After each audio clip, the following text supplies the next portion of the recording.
Thank you, Speaker. I rise to speak on the exciting new infrastructure that is coming to Wollondilly. I say this recognising it's been generations for Wollondilly to shire to receive any brand new infrastructure of such size.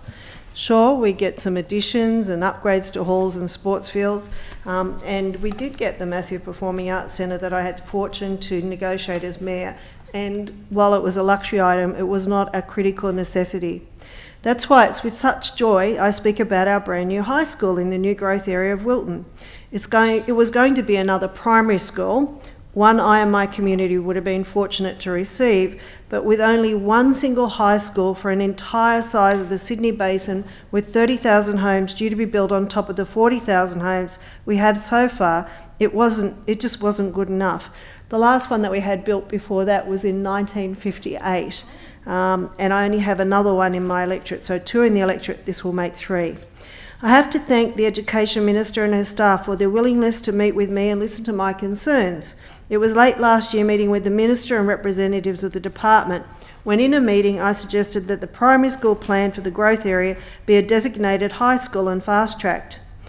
I and the entire community is so pleased that the government heard our request and took our concerns on board.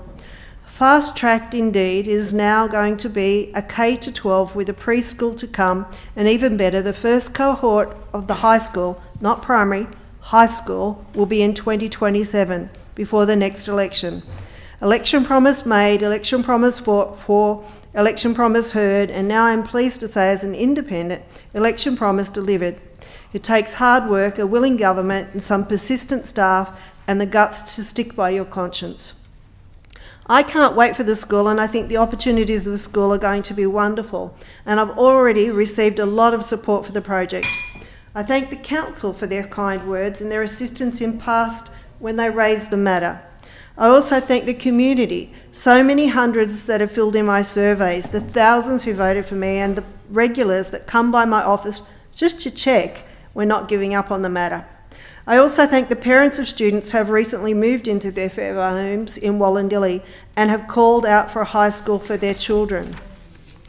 In particular, I'd like to thank one of the students who will be in Year 7 in the first cohort, Emma Wilton, who wrote to me with such excitement about the new high school news. Her lives and the lives of so many young people will be changed because of this. Emma went to such great lengths, she actually designed a whole book of uniforms that were based on red and black, a contrast to blue and black of Picton High, and one that reflects a connection to the West. The red and black logo circling an open book drawn by a primary student just shows how much it means to her. I'm also told that it was also in consideration for her design in a specific way so as not to clash with her red hair. I know the road of delivery of this high school has been long. I've spoken many times in this place for the need, and I don't want to diminish a wonderful moment by talking about how and why this wasn't delivered previously.